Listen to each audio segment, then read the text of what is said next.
This is a primer on ZKP technology as used in verifiable credentials.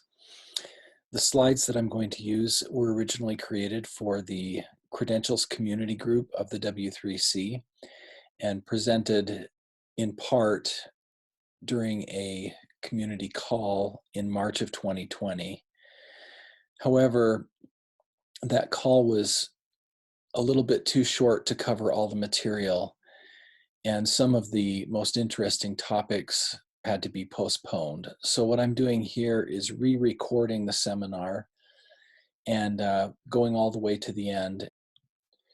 The agenda for this discussion will be to first define zero-knowledge proofs and give examples of how they work, then explain the differences between zero-knowledge proofs and zero-knowledge proof-oriented credentials. Those are obviously highly related topics, but there's important differences between these that need to be understood. Then talk about what the true goals of zero knowledge proof oriented credentials are, and then talk about how ZKP oriented credentials are related to link secrets. And lastly, discuss places where ZKP oriented credentials do not make sense. There are certainly places where that's the case. So let me jump right into the definition and examples part. This is the definition of zero-knowledge proofs from the seminal paper on the subject. This would be kind of like, quoting Einstein on general relativity. It's the definition. And you'll notice that the basic property that they emphasize here is this concept of not conveying any additional knowledge. That's what gives these zero knowledge proofs their name, is that you don't leak anything extra. And this definition of zero knowledge proofs is actually quite similar to the principle of least privilege in cybersecurity, which says don't ever give somebody more privileges than they should absolutely need so that they can't do anything incorrect with more than they should. The definition on the previous slide was a fairly informal and accessible one. There's also a formal definition that's used in computer science and cryptography. And there's a real need for a formal definition because if you look at the red text on the bottom right over here, you have a world-class cryptographer talking about why the formal definition is important and explaining that although the notion of not leaking anything extra is what they're after, it's really hard to test whether you've achieved that because sometimes there are other factors at play, and there needs to be an objective way to measure such things to know whether you've leaked. So the formal definition involves a simulator and a system of messages.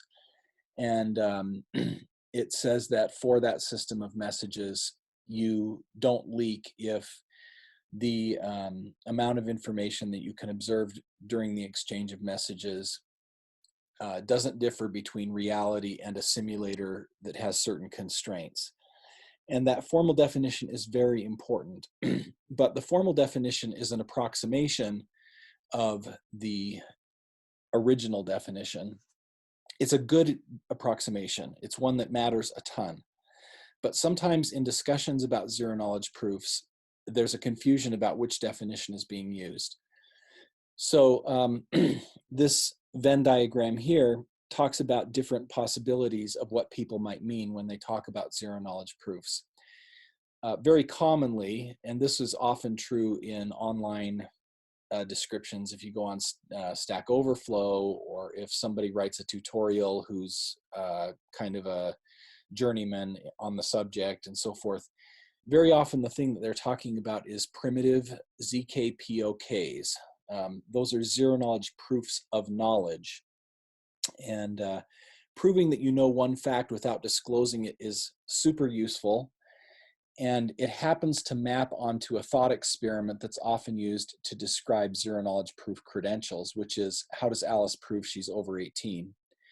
But that's not the only possible definition. And in fact, it's not the definition that applies to zero knowledge proof-oriented credentials. That would be too narrow. So the next biggest oval here is zero-knowledge proof systems. This is where you prove many facts, including ones that you might disclose, and you prove the relationships among those facts. This is what privacy-oriented cryptocurrencies depend on, and it's heavily used in zero-knowledge proof credentials. And it's important to note that that second biggest oval there is includes the idea that you can actually disclose values. Those values could be strong identifiers like the value of a did. They could be weak identifiers like somebody's name, and they could be lots of other things as well. So that's kind of the intermediate definition. And the most inclusive definition is general ZKPs, prove something without leaking anything extra. And this is the definition that I cited at the beginning. And that is the intended scope of zero-knowledge proof-oriented credentials. There is a kind of proof that goes beyond that outer oval, of course, and that is what we might call unsafe proofs or unnecessary proofs. It's proving more than the circumstances require. And as soon as you venture into the pink instead of the blue, you've left the boundaries of zero knowledge. So there's a classic thought experiment. It appears on Wikipedia articles and in many discussions and tutorials to kind of help somebody understand how zero knowledge proofs work without a lot of math. And the thought experiment involves Peggy and Victor, Peggy being the prover and Victor being the verifier.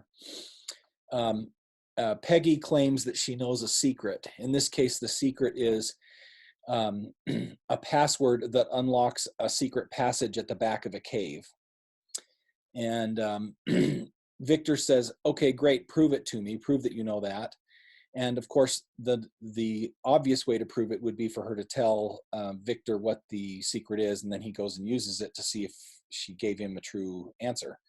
But if we want to do this in zero knowledge, then what Peggy does is she goes into the cave and she picks at random one of the two branches of the cave. So she goes either down branch A or branch B. When she gets to the back of the cave, she waits and calls out to Victor and says, I'm ready. And Victor walks in, not knowing which branch she has chosen, and calls into the cave and says, okay, Peggy, come out branch A.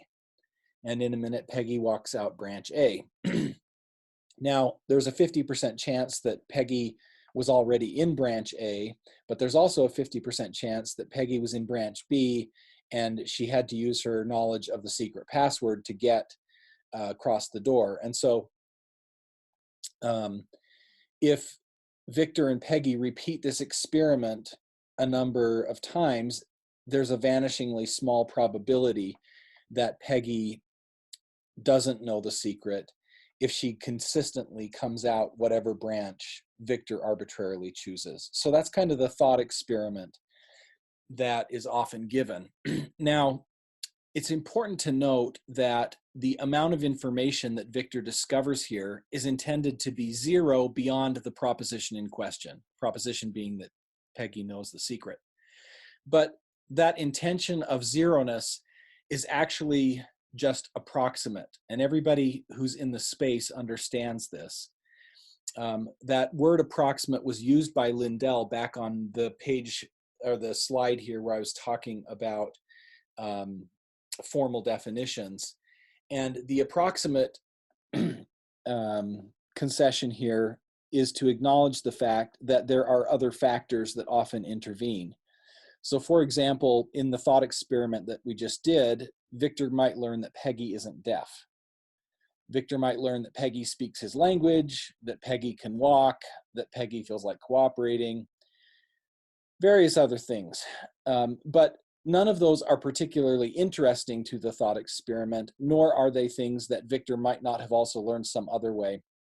So we ignore them for the purpose of the analysis and say that the amount of data that Victor can learn from Peggy because of the protocol they're using is approximately zero. And that is what Lindell said, they can both learn approximately the same amount of information. The simulator and the reality can.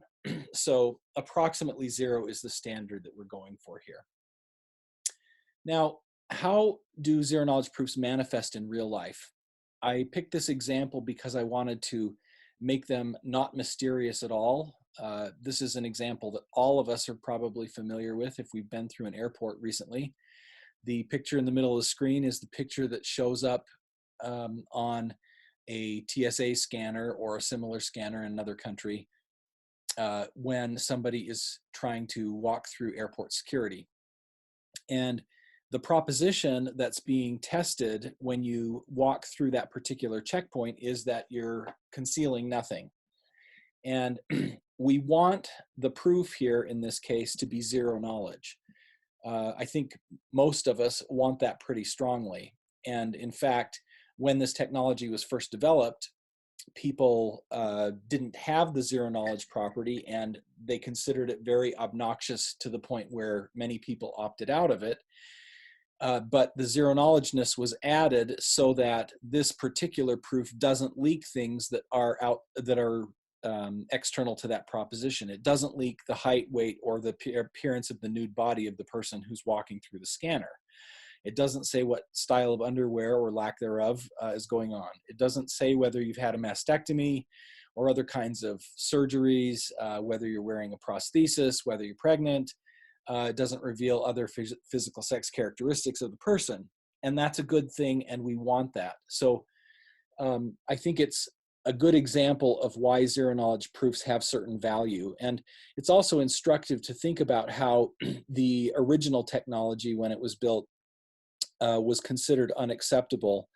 And the pressures from many human factors caused the technology to be delayed until zero knowledgeness was available, because those were considered valuable enough to the situation.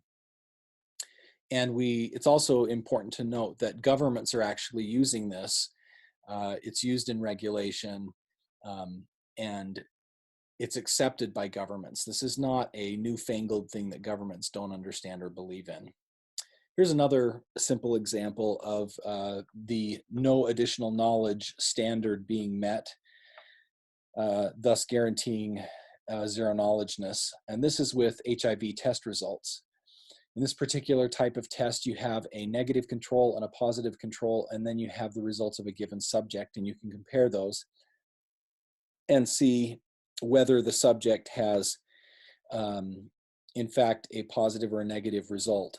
The proposition is that test subject 0224 is HIV positive, and we're not leaking things like the PII of subject 0224, whatever other diagnoses the person might have, what their drug usage currently is, whether they have financial or insurance info on file. None of that is leaked, and that's very deliberate that it's not leaked, because privacy requirements, regulatory requirements force the test results to be framed in this zero knowledge way. Here's one that might surprise a few people. A home loan application could be zero knowledge if it's done right. And it's not particularly hard to do it right either. Federal regulations in the United States, and I believe in many other countries, require that when somebody applies for a loan, the prospective lender cannot ask certain questions because the government wants to avoid the possibility of discrimination. And so some of those questions that are not supposed to appear on a home loan application include the race of the applicant, the color, the religion, the national origin, the gender, the disability status, whether the applicant is pregnant or planning to start a family, whether the applicant receives public welfare assistance, whether the applicant has ever complained about another lender in the past. None of those things are supposed to appear on the application for the mortgage. And if they don't, then you have achieved the standard of zero knowledge. even if you ask for strong identifiers. You'll notice in this graphic that appears that one of the first fields is strong personal identifiable information about the borrower's name, phone number, date of birth, etc., the co-borrower's name, home phone number. So you can meet the standard of zero knowledge while still disclosing things. You just can't be careless, and you can't ask for things that you weren't supposed to. One last example here. In this case, you have a dog that's sniffing in lockers for drugs. And the proposition is that there are no illegal drugs in the locker. And so a zero knowledge proof of that proposition would not leak some of the things that are in the bulleted list there. The dog is specifically trained not to alert about drugs that are legal, not to be interested in shampoo and cologne, and who has stinky feet, and who left lunch in their locker contrary to instructions, only to alert on the zero knowledge proposition. So it's important to understand that the zero knowledge standard is based on the requirements of a given situation, not on what technique you're using and not on how much you prove. And just to make that really clear, let me give two examples at either extreme. So on the extreme simple axis, if you have a requirement about age proving, and you prove that you're over 21, and you do it with the fanciest crypto in the world, and it leaks nothing except the fact that you're over 21, and you're totally anonymous, but the requirements were that you had to prove you're over 18, then you have not done a zero knowledge proof, no matter what else is true. The reason why is because you leaked 3 additional years of precision.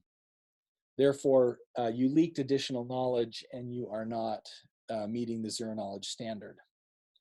On the other hand, if you have some interaction where lots of information is required, and so you end up proving your name, your birth date, the value of a public did you hold, your bank account number, your passport number, your fingerprints, your full credit history, and your genome, if that's exactly and only what you were required to prove in that particular circumstance, then you have met the zero knowledge standard. And it doesn't actually matter what technique you're using to do it either. So the essence of the zero knowledgeness is based on whether extra leakage occurs, and it's based on circumstances. So here's a little discussed example that I think might be particularly illuminating. And that is, imagine that you're asked to prove your name from a passport, and it has to be a passport issued by nation X, let's say France. So there's 2 ways to do it, a zero knowledge way and a non-zero knowledge way. The facts that you were asked to provide are fact 1, that your name is Alice Jones, and fact 2, that nation X, in this case France, actually signed attesting to fact 1. What you're not asked to prove is the value of nation X's signature. So the zero knowledge way to prove this is to demonstrate just facts 1 and facts 2. The non-zero knowledge way to prove it is to reveal the value of the signature. That does prove, it's to reveal the value of the signature in addition to revealing the name Alice Jones. That does prove facts 1 and 2, but it also proves fact 3. And fact 3 is problematic from a privacy perspective because it's a global perfect correlator. Anybody who ever has this passport with the name Alice Jones signed by this country will always show up exactly the same in all proofs like this if you're not using zero knowledge. And they will be different from an Alice Jones who has a different passport signed by France. And so you can distinguish all of the different people perfectly. If you don't reveal fact 3, then you may have significantly less correlation power, which is a good thing from a privacy perspective. Notice that I use the hedge word may. If your name is something really exotic, such that there's only one of you in the world, it's possible that you're revealing a strong correlator just by disclosing fact 1. But the value of the technique is not analyzed on an individual case basis, it's analyzed in the aggregate.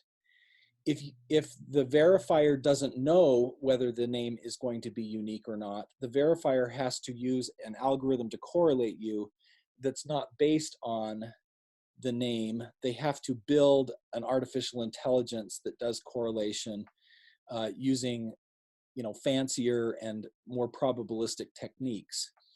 And so by using a zero knowledge method here, you are changing the dynamics for the person who correlates all the time, or almost all the time anyway, even if occasionally there is something in fact 1 that's more strongly correlating. You're at least eliminating the perfect correlator that would trivialize the correlation problem.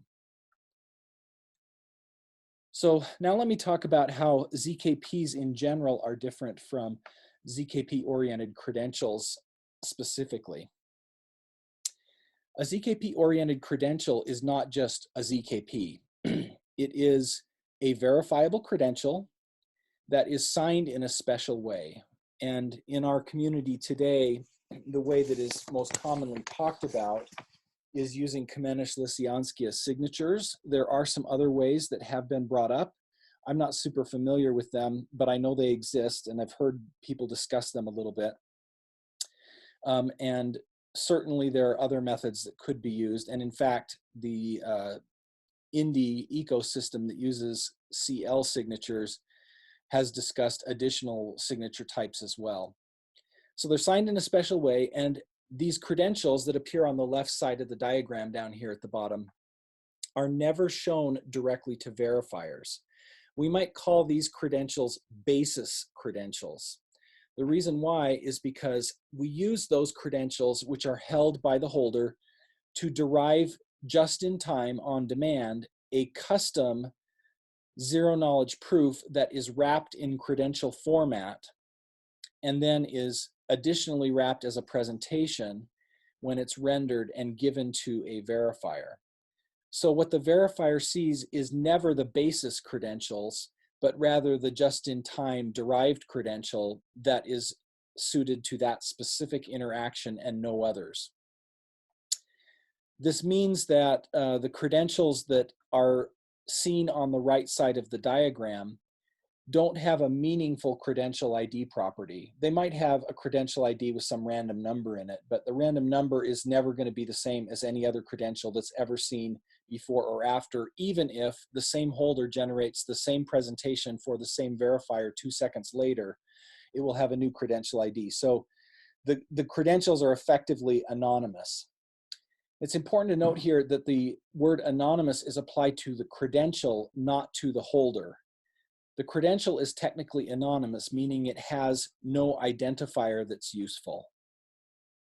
The holder might still be named by the zero knowledge proof disclosing some information like the holder's first and last name and their birth date and the postal code where they live. That could uniquely identify them. So the holder's not anonymous, but the credential itself is still anonymous. And that use of the adjective anonymous in relation to credentials is often misunderstood to apply to the holder. So that's why I'm trying to emphasize it here. Lastly, there is probably not, although there could be, but there's probably not an ID property for subject equals holder, meaning inside of the credential at the left, the basis credentials, there's probably not, or at least there doesn't have to be, any field that says the ID of this holder is DID ABC123. And the reason why is because there's often other mechanisms that are used to bind the credential and the holder together. And that's the link secret topic, among other things that I'll talk about in part 2 of this discussion that we didn't get to in the first half of the presentation I made to the CCG. So now let's talk about what the goals of ZKP-oriented credentials actually are. You would think that if the credential technology is called anonymous credentials, the goal might be to anonymize people. But if you thought that, you would be picking something pretty far down the list of goals. It is sometimes a goal, and we do want to support that, but that's nowhere near the top of the list. The first and most important goal that ZKP credential technology has is to allow you to start with one credential and derive from it an infinite number of perfectly fitted presentations. So this is essentially the topic of selective disclosure as it's been discussed in W3C circles.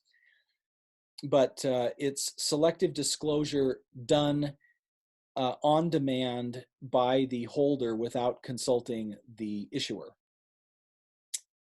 The verifier can say, I need you to prove facts A, B, and C, and the issuer can generate a just-in-time version of their credential data that's exactly suited to those requirements from the one credential that they hold. And later somebody else can say, I need you to prove facts A, D, and E, and the credential holder can generate a different version of the presentation, still holding just the one credential. So they don't have to hold lots of variations of the same credential data, and they can also combine multiple credentials into a single presentation. They might hold a passport and a credit card and a driver's license and get requirements like a mortgage application or something that requires them to disclose parts of each one. And they can select just those parts that need to be disclosed and knit them all together into a new credential that exactly fits the circumstances. So that's the first and most important goal of zero-knowledge credentials. The second thing that we want to do with these credential types is we want to eliminate the phone home for revocation. So when a verifier receives the presentation, bottom right corner of this triangle, and wants to know whether or not the credential that was the basis of this presentation they're evaluating is still legitimate, we don't want the verifier to have to go back to the issuer, because if they do, the issuer gets insight into the activities of the holder that we would prefer them not to have. And besides, the issuer also becomes a dependency. The third thing we're trying to eliminate here is we're trying to eliminate a phone home for just-in-time issuance. You could imagine one way to accomplish perfect selective disclosure is to say, well, every time I want some permutation of the fields in my driver's license, I'll go back to the issuer of my driver's license and ask them to give me a variant. But doing that also involves the issuer more than we want in the workflow and creates a dependency that we don't want. And these are all the first three goals that I just listed here, 1, 2, and 3, are the direct technical goals we're trying to accomplish. And there are 2 indirect goals that motivate them. The indirect goals are, first, to enable barriers to unreasonable visibility. I have a picture of a toilet here because this is a perfect example of the kind of common sense goal that we have in mind. Nobody is under the impression that when you close the door to a toilet that you're somehow accomplishing perfect anonymity. What you're doing is using a barrier to unreasonable visibility. And it needs to be possible to create private spaces in our lives. And it needs to be possible to create those at our own discretion. If we try to create privacy and the party we're interacting with can't stand the privacy, that's fine. When we go in to see a doctor and the doctor says, I need to see that birthmark on your thigh, you wouldn't show it to the public, but I need to see it anyway. We understand that and we make concessions. But self-sovereign identity requires that we have the ability to make those concessions in a reasonable fashion we don't want to have that ability taken away from us. So enabling barriers to unreasonable visibility. The other thing is we want to enable offline interactions. If we have dependence on the issuer, that means that the holder, the verifier, and the issuer all have to be online. And a lot of times holders, verifiers, and issuers will be online, but there are also important use cases where that shouldn't be true.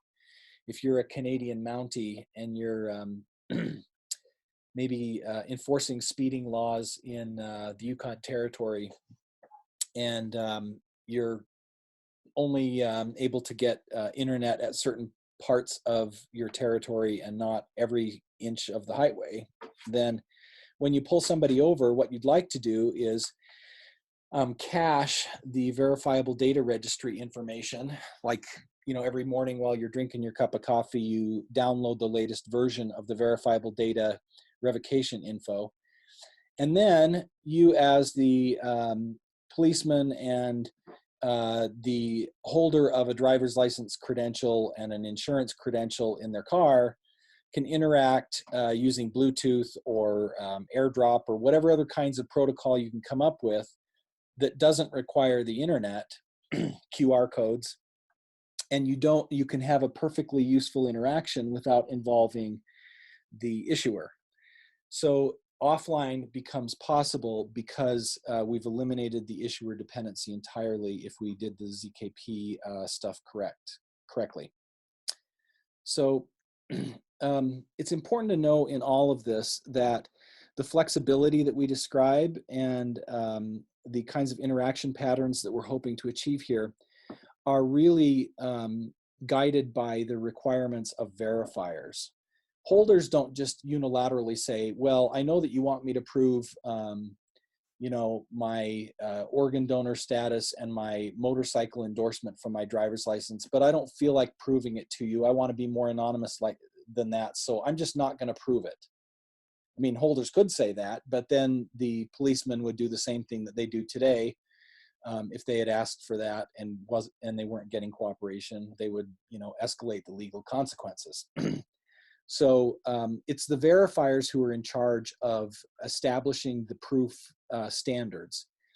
So to kind of illustrate that, I've given two scenarios here. When Alice buys a house, it's likely that the lender and probably others involved, like the mortgage insurance company and possibly a broker, they should probably demand a lot of PII from Alice, and Alice should provide it.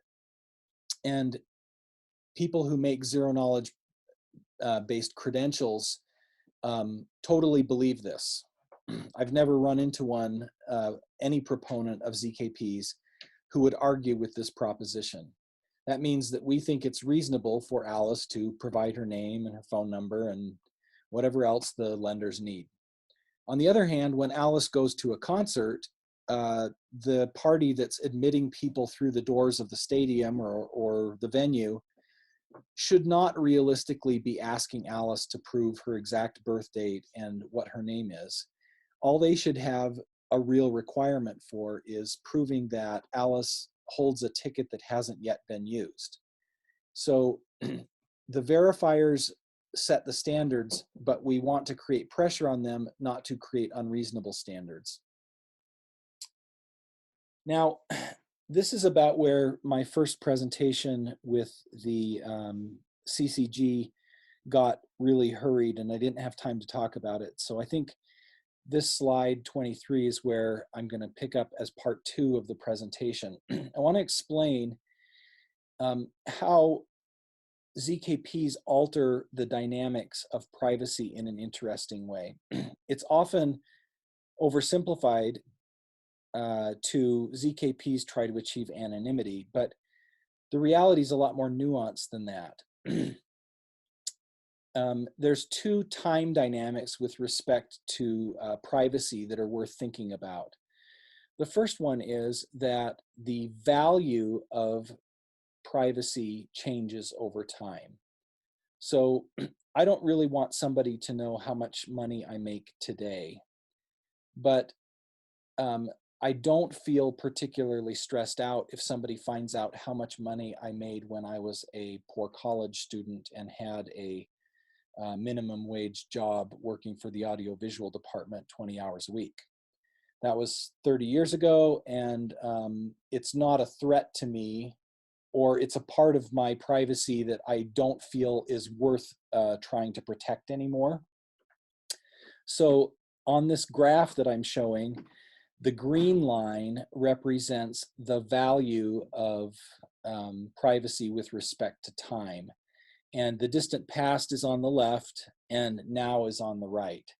So the value of protecting timely information is probably, as a general rule, higher than the value of protecting information that's old and stale. That's the green lines. The other privacy time dynamic is the red lines, and this is about the cost of protecting something.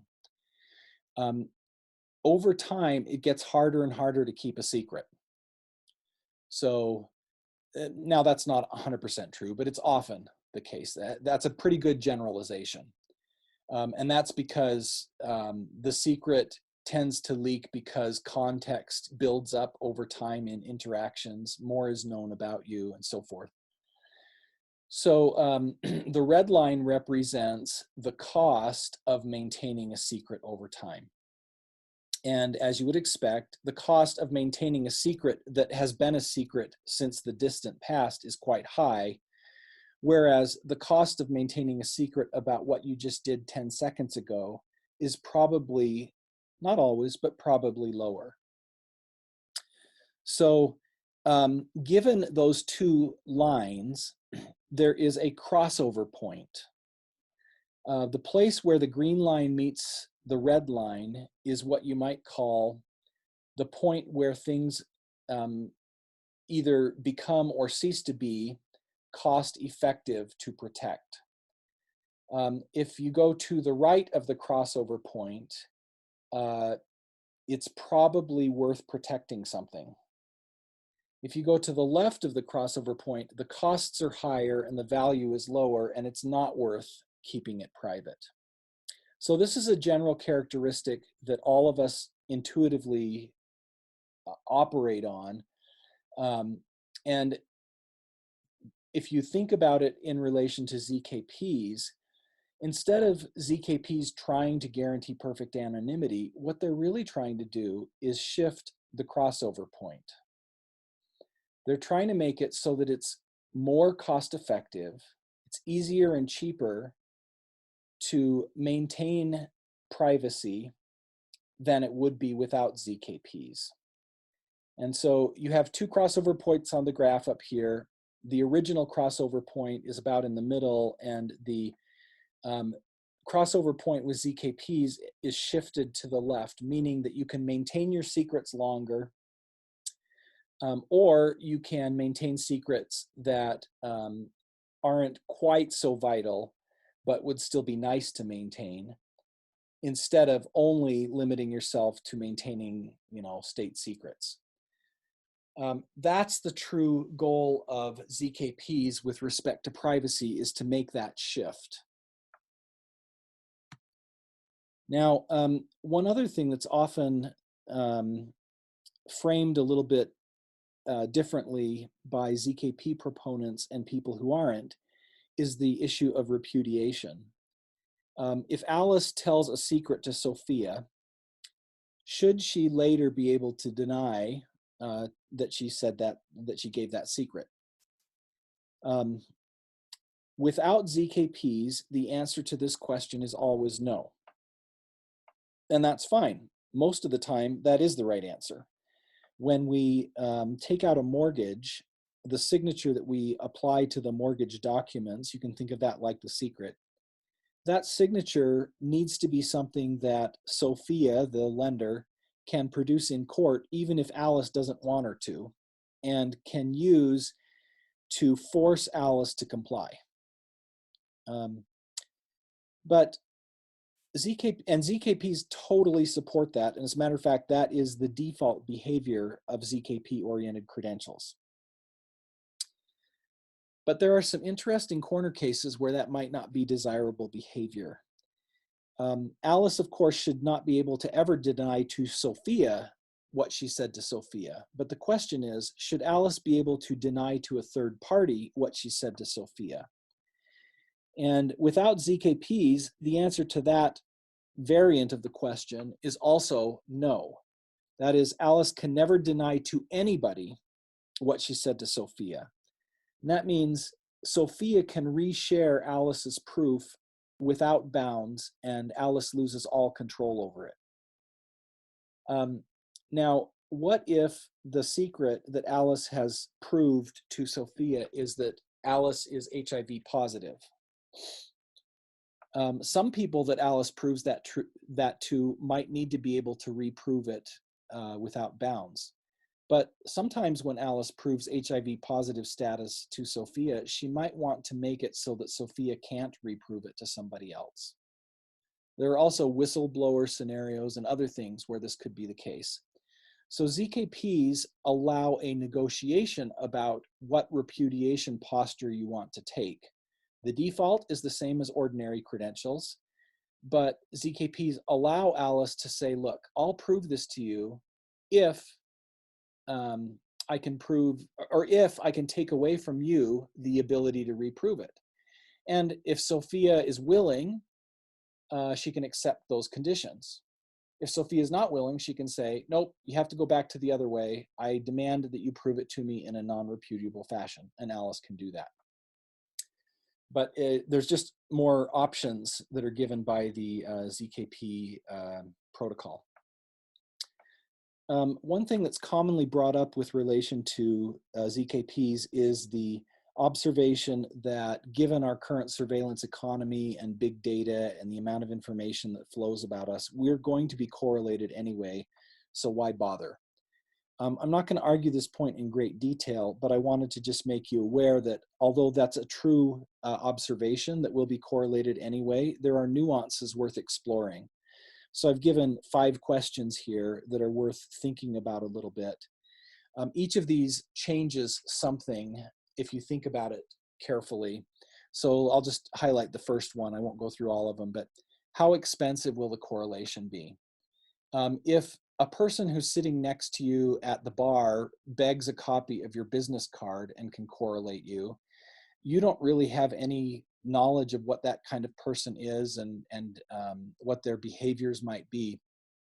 But you've proved something, and if there's a perfect correlator in what you've proved, you've given up any ability to prevent correlation by that, shady guy that you don't know much about. On the other hand, if correlation requires somebody to build sophisticated artificial intelligences and feed it big data so that it knows whether Alice Jones from Houston is the same as Alice B. Jones that lives in Sugar Land, Texas, or at least lived there 6 months ago, and whether that's also the same as Sally Jones, who graduated from college 4 years before that.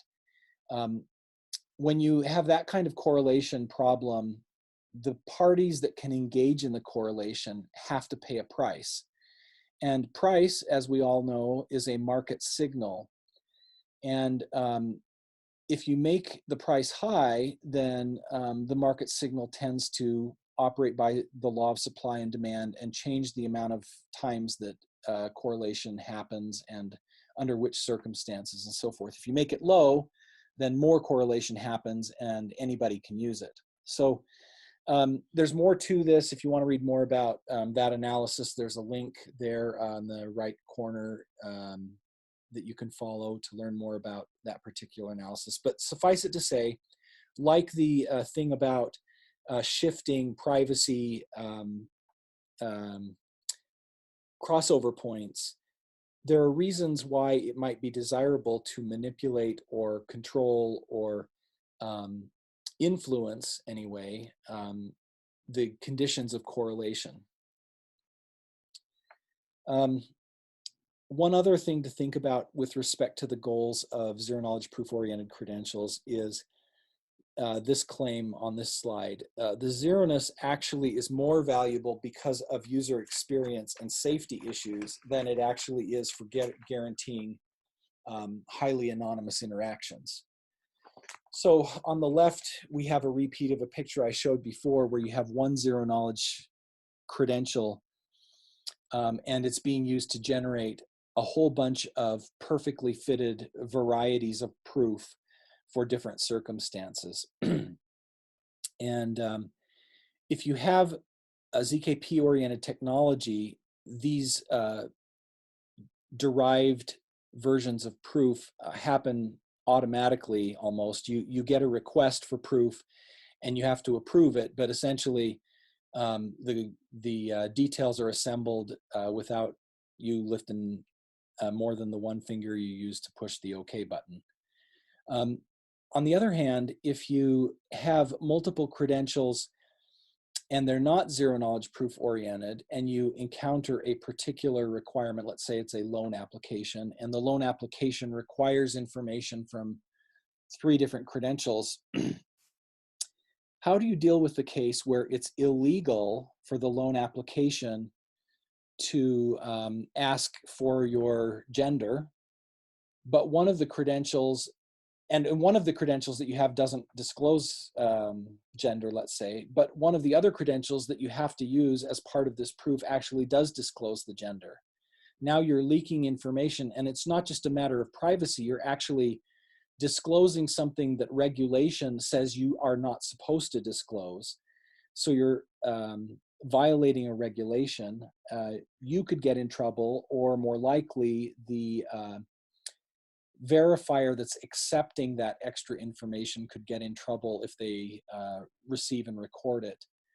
So what you end up with is a need to think hard about which credentials you're going to use to fit into the shape of the required data and which leakages you're willing to tolerate when you do that. Either that, or you give up the just-in-time proscription, and you go back to the verifier and ask them to, or excuse me, the issuer, and ask them to generate something new and perfectly suited to the circumstance just in the moment, which of course gives up the offline goal. So this is more about user experience and safety, really, than it is about anonymity.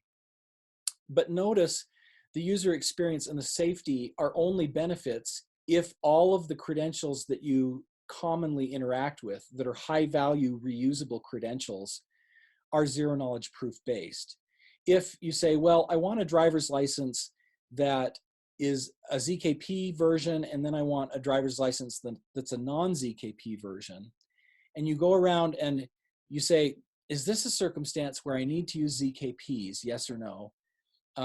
And you ask a user to decide that with their wisdom, then the user doesn't have the great experience anymore, because you're not always generating a perfectly suited proof, and you're having to ask the user the question every time.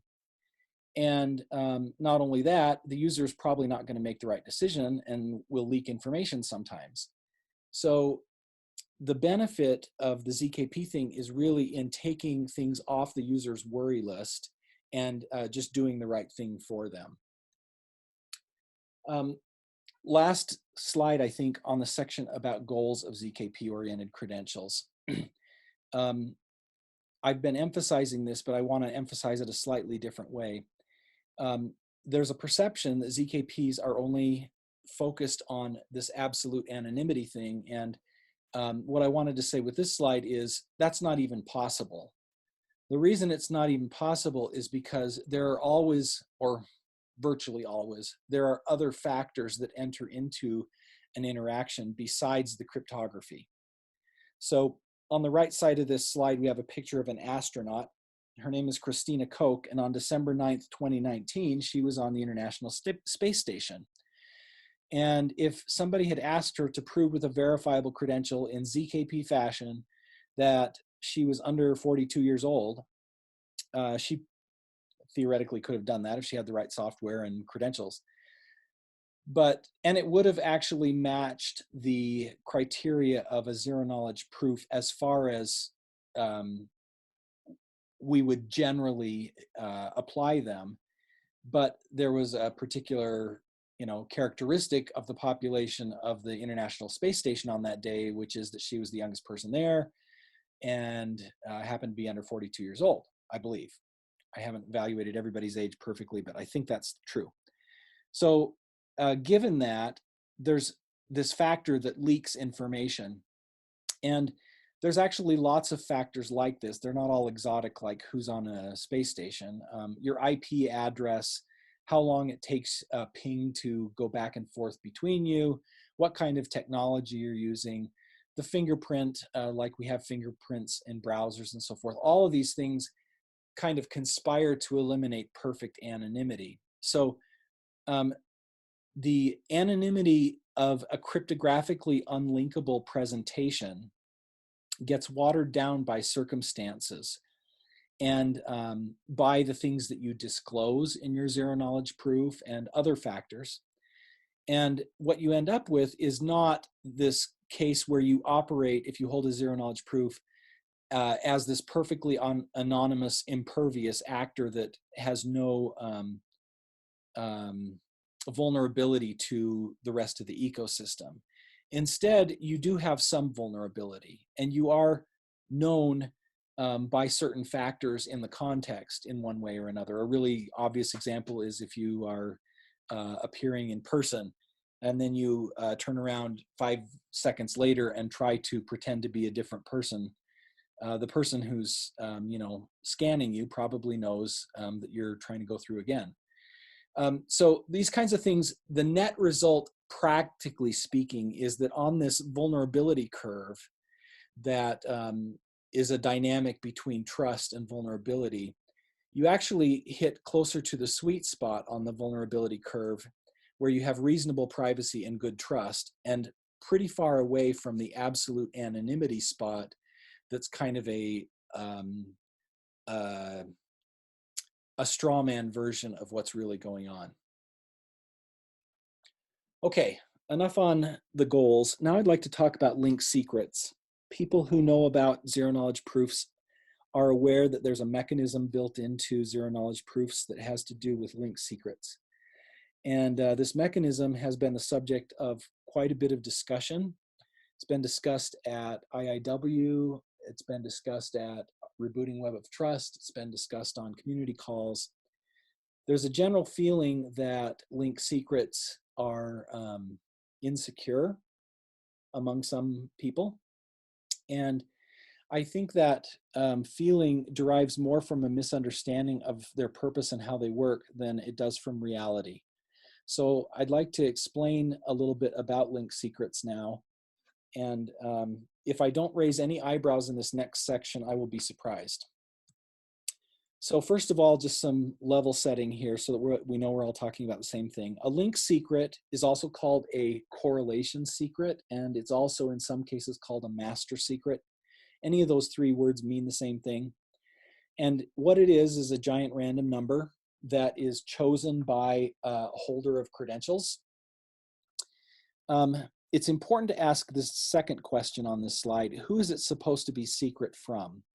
And the kind of naive assumption that everybody who hasn't gotten real deep into this tends to make is, oh, it's supposed to be secret from everybody. It's just like a password. And in fact, it's definitely supposed to be kept secret from an issuer and a verifier.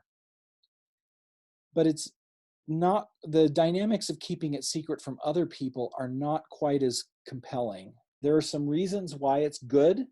We certainly don't want people going around, publishing their link secrets on their personal website.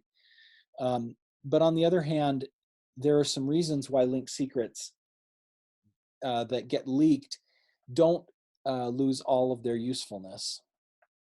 And we can talk about that a little bit more later on. The other thing that's often not quite understood is what actually is being linked with this secret. And the first answer, there's two answers and both of them are true. The first answer is the one that is generally understood well, which is that the holder and the credential are being linked. And this is often true. A link secret is often a way that a holder and a credential are linked. But it's not a requirement for ZKPs that this be the case. And it's also often the case that that particular linkage could be a redundant linkage. There could be other ways that that same linkage is being done. The second answer is usually not understood or brought up anyway, and that is that a link secret links two credentials together. That particular usage of link secrets is actually useful even if the first usage becomes less useful. And there are reasons why that is true as well. You don't have to use link secrets to do this kind of linkage either. And when you do it with link secrets, it's possible that there are other ways to do that linkage that are in play that are redundant, but that is the second purpose. So with that as a background now, let me just tell you a story. This is a true story of a man named Karl Hans Lodi. He was a German spy during World War I. Right at the beginning of the war, the German Foreign Service Department stole a passport that was issued by the US consulate in Berlin. They stole it from the mail and they gave it to this man, and they sent him to Great Britain impersonating a US citizen named Charles Inglis. Now, you can't really see, but I encourage you to go look up this story of this man on Wikipedia and look at this photo in high resolution and look at the properties, the attributes in this credential. You'll notice that there's no photo in it. There is an attribute that gives the man's full name and his citizenship and the issue date and all that other stuff. But in place of a photo, there's just some description that says things like hair color, dark, eyes, medium, forehead, medium, chin, normal. And so the net effect is that there wasn't a strong binding between the real holder of the credential and this fake holder of the credential. That binding issue allowed this man to impersonate the real holder with success for quite a while. He was eventually caught, and when he was caught, the UK Parliament actually passed a law as a result of his case specifically, requiring that from then on all passports needed to have a biometric, namely a photo. So what they did in reaction to this problem is they increased the binding standards for a passport. Now, what I want to claim here is that it's common for credentials of all types, not just zero-knowledge proofs, to need at least one mechanism for binding the credential to the holder.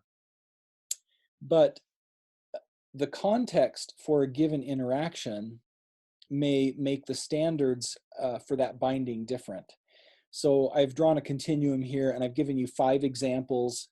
You could argue a little bit about whether a particular example is exactly right, but I think the general principle is right, that on the left side, at one extreme, you have the notion of something like a movie ticket. The standards of binding a holder of a movie ticket to the ticket probably don't have to be very high. And at the far right extreme, you have something like launching a nuclear missile. The standards of binding the correct holder of a credential when the stakes are something that high, the standards are probably quite high as well. You probably need to have a password. You probably need to have your reputation at risk. You probably need to have biometrics involved. And there are positions in between these two extremes. And, you know, we can nuance these and tweak these, but the general principle is that you need to suit the binding properties to the circumstance. And that's true of all credential types, not just the ones that have zero-knowledge proofs at play. So there are a few credential types where you may not need a binding at all. I just want to point that out for completeness. Bearer tokens as credentials, as a category by definition, don't require a binding. It just, whoever possesses the credential is considered the legitimate owner. A coupon is typically like that. Maybe my movie ticket example is, or maybe you want slightly higher level of assurance. I don't know, but possible example, certain kinds of receipts might kind of fall into that category.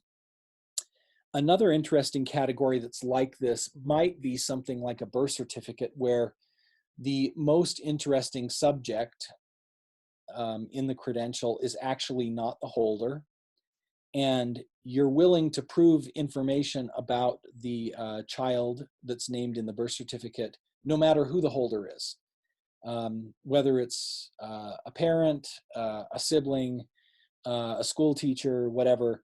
If you're willing to accept proof about the child based on a birth certificate without respect to whether the person presenting the proof is their parent or the child themselves, then that would be a circumstance where you don't care about binding there either. I'm not saying that all birth certificates in all cases don't need a binding to the holder. I'm just saying that there might be some circumstances where that one might be less important.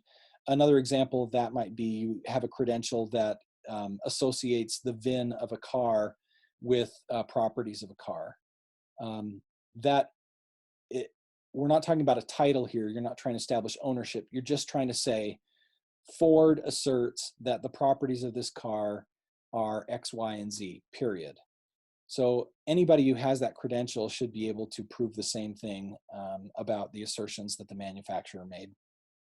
There might be some other cases too. But having covered that for completeness, let me go back to the binding thing for a minute. Now remember earlier I had a slide where I said verifiers set the standard for proof. Verifiers decide whether linked secrets are interesting to them. Linked secrets are always present in the data that's available in the ecosystem. So when you issue a zero-knowledge proof-oriented credential, I shouldn't say always, very likely when you issue a zero-knowledge proof credential, a linked secret will be used to generate a cryptographic commitment that's embedded in the credential.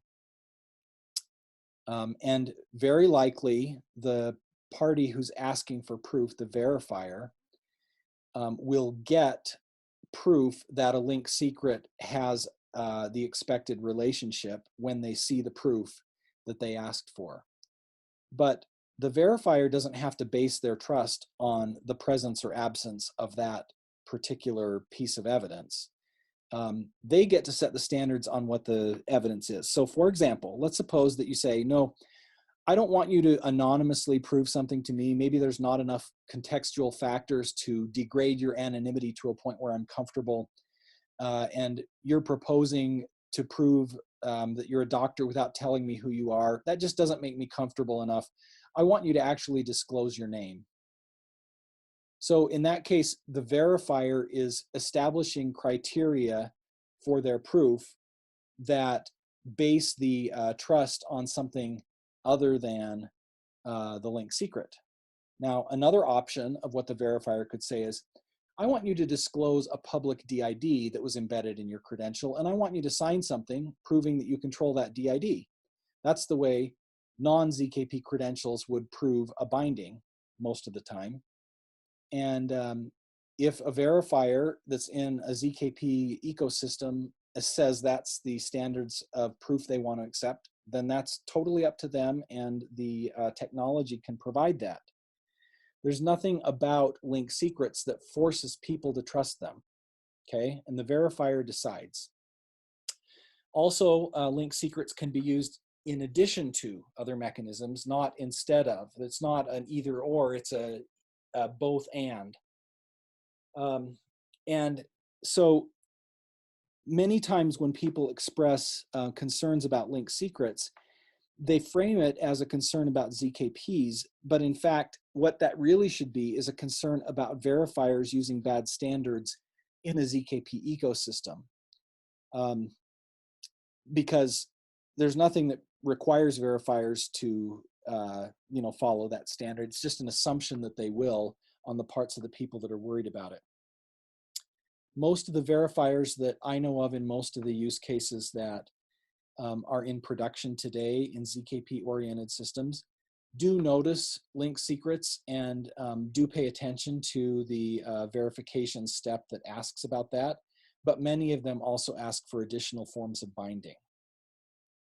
So here's a list of the binding techniques or mechanisms that are available in credential ecosystems that aren't ZKP-oriented and in credential systems that are ZKP-oriented.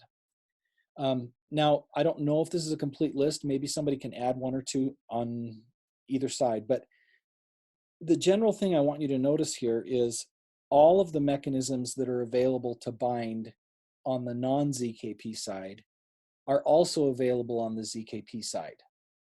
If you want to bind people by proving control of DIDs, you can create a schema that embeds a DID in your credential, and you can request when you ask for proof that the credential, or excuse me, that the proof disclose the credential value and include a signature. If you want to put the reputation of the prover at risk, you can require that they disclose enough information to put their reputation at risk. If you want to use supporting context, this would be like a parent that's not strongly bound as the holder to a birth certificate, but you're asking for 3 or 4 different forms of credentials from the parent, and you're seeing a consistent name for the parent across all of them, and among other things, you ask the parent to prove that they do possess a driver's license where they are strongly bound, and that driver's license has the same name as on all the other pieces of paper, that kind of thing. You can do that with either credential form too. On the biometrics one, I put a question mark on the left side only because, to my knowledge, nobody in the non-ZKP world has actually looked deeply at this and published recommendations about how to use them. I think that question mark would immediately go away as people looked into it. But on the ZKP side, there is substantial work on how to use biometrics to bind holders to credentials as well. So when you get down to linked secrets, the context here is that this is an additive or additional kind of option, not that you must depend on linked secrets for everything. By the way, on the biometrics stuff, it's possible to use biometrics without giving up strong correlators in certain cases, and that's why the ZKP community got interested, is because they wanted to find a way to do that. And so some of the material that's been published about that explores that very question. So just because we have biometrics in the list and we are using them doesn't necessarily mean we're giving up correlators that uniquely identify somebody. Okay, so linked secrets can be used in several different varieties, and they're interesting, but I also want you to notice item 6 on this list. This is not discussed very often, but there's another option that ZKP-oriented credentials offer, which is called an agent authorization policy. This is essentially a binding of a device. So if you imagine Alice has a credential, and maybe it's her passport, and she has an iPhone and a tablet that she uses. Those 2 devices are the only 2 devices that Alice needs to authorize to ever use that credential. And if somebody manages to hack into her iPhone and copy the file somewhere else and tries to prove with that credential, maybe they have Alice's linked secret, or maybe linked secrets aren't involved, who knows. But if that kind of thing happens, they'll be proving on a device that Alice doesn't authorize, and in such a case, their proof will be rejected. So this is another or and kind of a thing, not an exclusive or with all the others. You can use the concept of agent authorization policy in conjunction with these others to strengthen your bindings as needed. By the way, if somebody steals Alice's phone, Alice can immediately revoke the device authorization without revoking the credentials. What that means is she doesn't have to contact all the issuers and get new credentials. but nonetheless, the crook can't use her device to prove anything as Alice. So that's kind of a useful additional feature. We're not going to talk a lot about agent authorization policy here because this focuses on linked secrets, but I just wanted you to know that existed as part of the context. So linked secrets, you can think of them like the equipment that's used to make watermarks. And what we have here is a very sophisticated watermark on a Japanese 1,000 yen note. And I don't know exactly what the printing presses look like that create these watermarks in the paper that's used to generate yen notes. But however they do it, I'm sure it's a sophisticated process and it requires specialized equipment. And the presence of this watermark on a yen note is not a guarantee that the yen note you're looking at is authentic, but it is suggestive. It's a piece of evidence, and that piece of evidence can be combined with other pieces of evidence. And this kind of technique is used all day long, every day, all around the world. So we know that watermarking is it's a useful security technique to have in our arsenal. It's important to make sure that you understand the watermark isn't the thing I'm comparing to the linked secret. The equipment that created the watermark is the thing I'm comparing to the linked secret.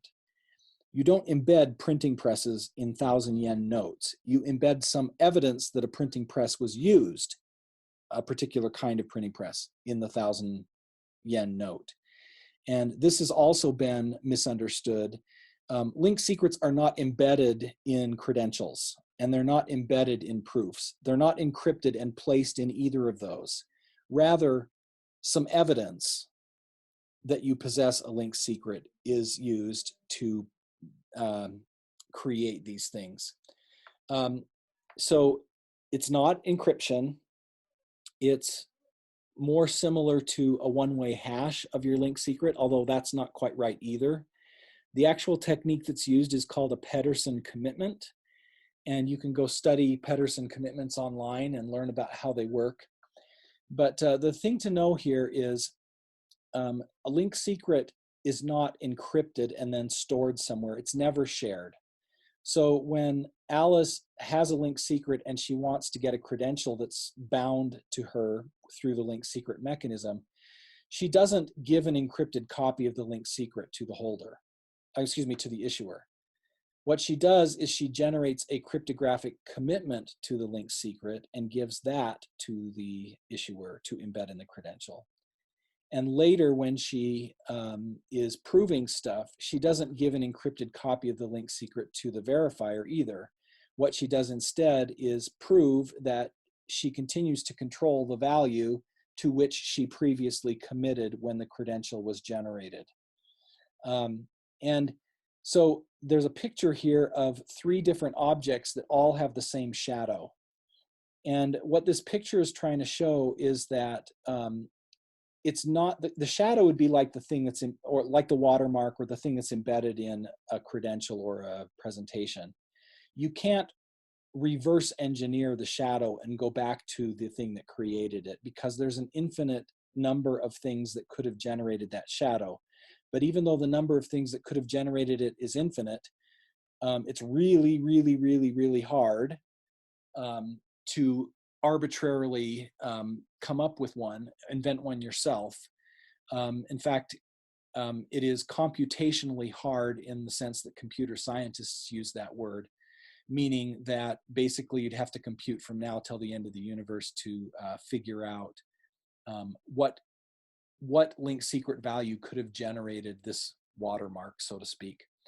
So there isn't any danger of a linked secret being reverse engineered in ZKP ecosystems. Now, I want to talk about some things that could be used to make a linked secret less likely to be shared. Because a linked secret is somewhat password-like, you could share it in the same way that you share a password. That's relatively easy to do. But what we want to do is we want to change the incentives that people have to do that. And one way to do that is to use what's called a link secret bond. So let me give you a scenario here. Alice wants to use a forum and she'd prefer to be anonymous on the forum.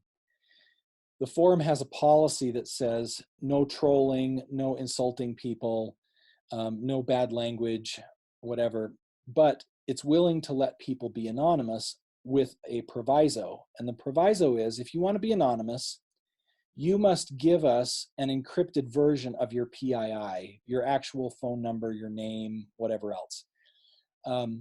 And then you must go and place a key to unlock that encrypted stuff with an escrow service. So that way, if you ever misbehave, Mr. or Mrs. Anonymous that we don't know much about, we can go to the escrow service and we can say to them, hey, this party misbehaved, please give us the key so we can unlock our personally identifiable information and, you know, hold them accountable. And the escrow service will do that.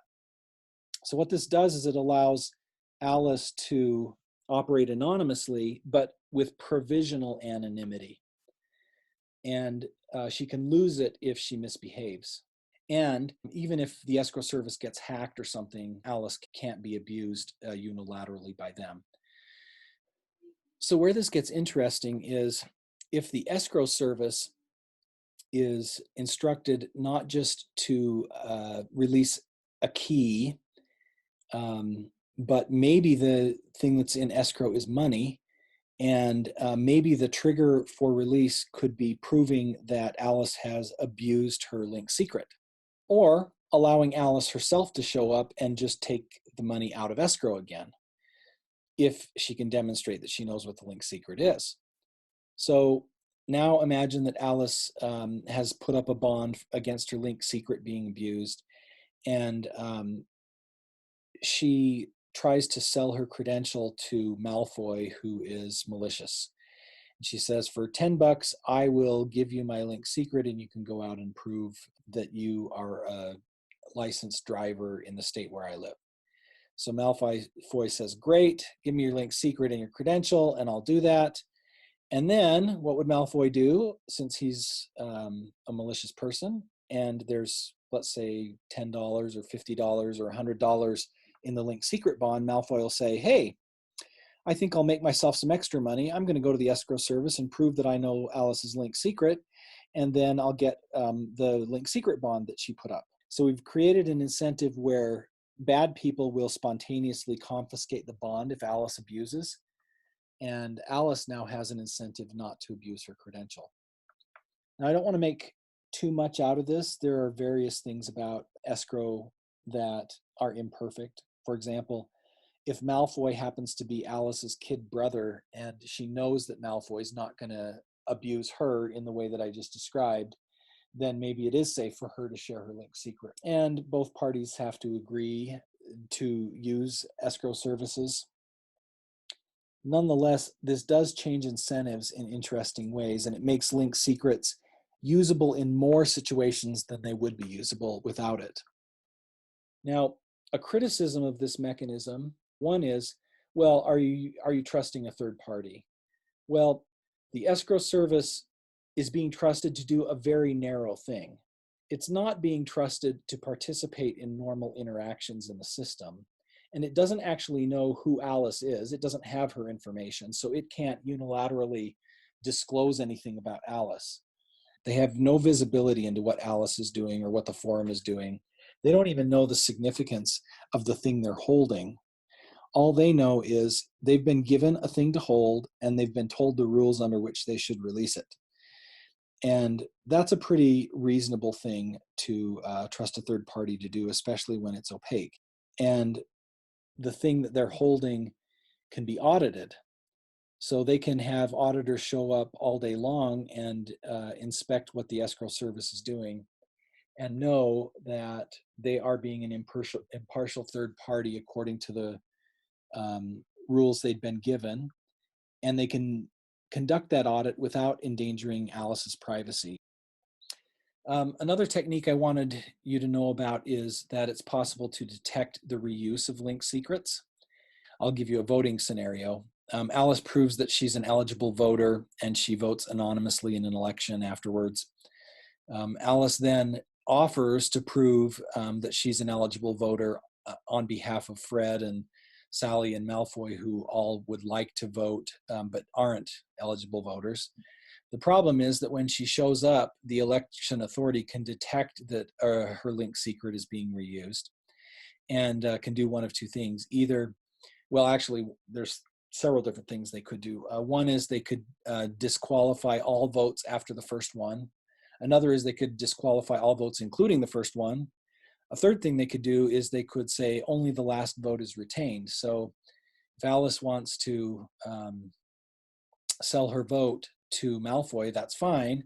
Malfoy can buy it. The problem is that Malfoy doesn't have an incentive to buy it, because as soon as Malfoy buys it and his vote is received, Alice can turn around and cancel Malfoy's vote and use her own real vote again. So his vote doesn't have any actual value economically.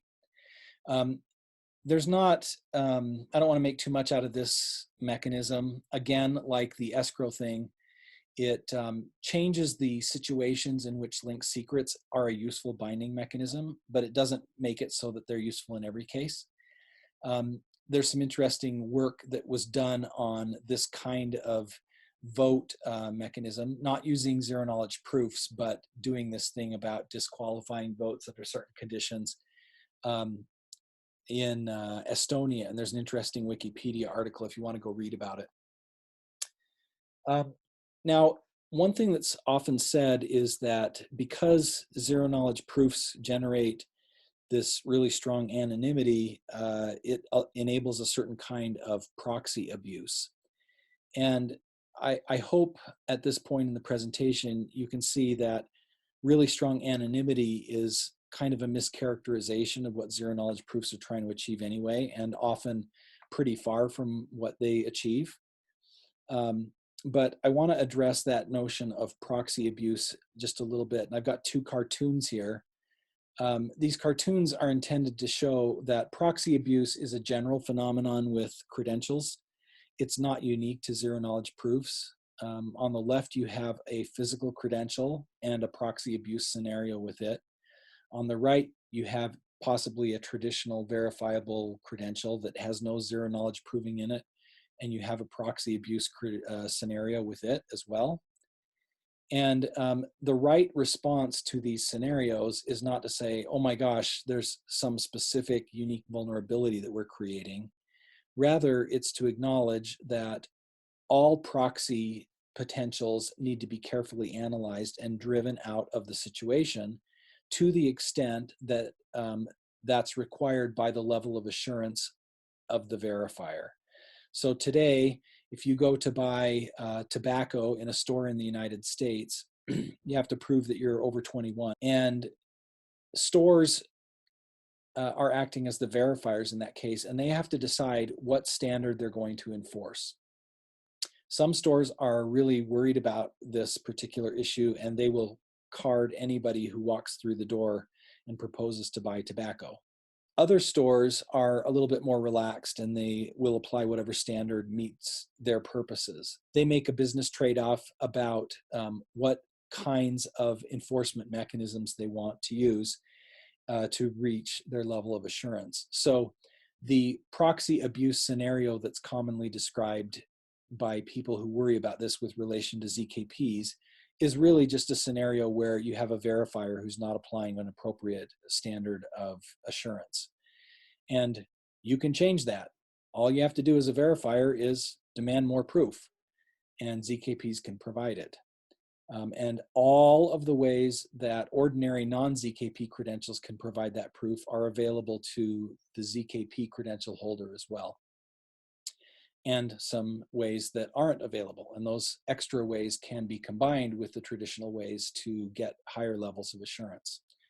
So there's more that's been done about this particular topic. Ares RFC 207 in the Hyperledger Ares project is a credential fraud threat model document where a lot of different scenarios like this are explored. And the August 2019 Rebooting Web of Trust conference produced a paper called Alice Attempts to Abuse Her Verifiable Credential that explores this scenario for both ZKP and non-ZKP credentials at some length. So I'd encourage you to go read either of those if you're interested in this topic. I'd also like to point out that that topic has been deeply studied by cryptographers. The notion that you could abuse an anonymous credential is very much something that they have been thinking hard about. And I wanted to recommend, if you want to know more about this and study the academic discourse on this topic, which has largely concluded that, yes, every time we find a vulnerability, there's a good way to plug it. We just need to be careful. This particular chapter of the book, Advances in Cybersecurity Principles, Techniques, and Applications, is called Accountable Anonymous Credentials, and it cites 85 different works by professional cryptographers around the world, starting in 1983 and coming forward 37 years to today.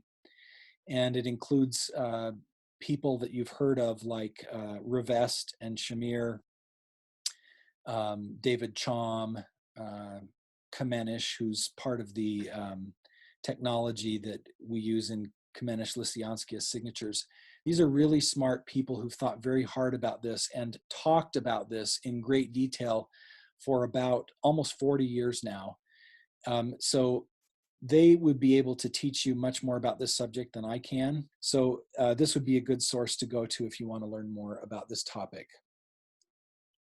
Now, the last thing I want to cover here is where ZKPs do not make sense. And you might think from what I have just discussed that I'm a giant fan of ZKPs and admit no cases where they're not the perfect thing. But if you thought that, you would be mistaken. I'd like to think anyway, I'm pragmatic, and I believe that there are some important places where ZKPs should not be used. But the places where they should not be used don't exist because ZKPs are insecure. And they don't exist because ZKPs expose people to silly risks. Rather, the reasons not to use ZKPs are more pragmatic and philosophical, maybe. One important reason not to use ZKPs is that ZKP-oriented credentials have a more demanding setup for issuers than their non-ZKP equivalent. The process that you go through when you're dealing with ZKP-oriented credentials requires you to formally publish to the world a statement of intention to create credentials, whereas if you are not using zero-knowledge proofs, you don't have to publish that. You can just kind of decide on a whim even that you want to publish credentials. And so it's a little bit more of a formal commitment to issue zero-knowledge proof-based credentials. There's a little bit more learning to go through also. So I think that kind of learning is probably practical, and that kind of setup is probably practical when we're talking about institutions. But if the issuer we're talking about is an individual, I think that's probably a case where it doesn't make sense to use zero-knowledge proof-based credentials. When you issue a zero-knowledge proof-based credential as an individual, the party that holds the credential gets some privacy, but you as the issuer don't have any privacy. The issuer is always well known. So that's another reason why individuals being an issuer of ZKP credentials may not make a lot of sense. Another case where it may not make sense to use ZKPs is when your revocation and phone home requirements are simpler. There's a fairly sophisticated mechanism for reporting revocation and then proving non-revocation in a privacy-preserving way in ZKP land. And it does have some nice privacy properties, but it imposes a little bit of burden on the software of the holder of the credential to track some information, some metadata. And there might be use cases where revocation is not needed, or where you don't mind phoning home. Maybe you know that the only party that's ever going to verify your credential is the same party who actually issued it, for example. And there's no point in giving only part of the credential. Another case is when kind of by definition, privacy doesn't enter into the equation. So if we're talking about credentials between IoT devices, I'm not sure that drone A and drone B have any particular need for privacy. Notice I'm hedging there. It's possible that drone A and drone B have a need for privacy. Maybe industrial espionage is a big deal, and you don't want somebody to snoop over what A and B are talking about and proving to each other. But I think a lot of IoT use cases probably don't enter into the sweet spot for ZKPs. Institutions as holders, I put a question mark here. In general, I think most institutions, most of the time, are willing to operate in a kind of a semi-public mode where they don't really want everybody to know how many suppliers they interact with and how much money they paid on an invoice. So they do want certain kinds of privacy, but they're probably a little bit different than the privacy that individuals need. And they're not maybe quite as much targeted by the surveillance economy today. So it's possible that when institutions are the holders, a large set of use cases don't benefit a lot from ZKP technology. And lastly, on this slide, I'd say individuals sometimes have what I'd call low value credentials. These might be credentials that you don't plan to regularly reuse. You're not going to be trying to do highly privacy relevant things with the credentials. They're not high stakes credentials. They're not the passport and the driver's license and the credit card. Rather, they're something like a receipt that you spent $6 at Starbucks yesterday. You might someday prove something with that receipt as a credential, but you probably will only prove it once or twice, and you really don't care who knows it. That may also be a case where ZKP-oriented credentials don't make a lot of sense. So I think with that, I'm going to stop. Thank you for listening. If you're interested in learning more, please reach out to me. You can do that by going to the credentials community group mailing list and saying, "Yoo-hoo, I want to know something." You can also reach me at the email address that's shown here. And if you forget the email address, but you've written down the address for this slide deck, you can look it up again.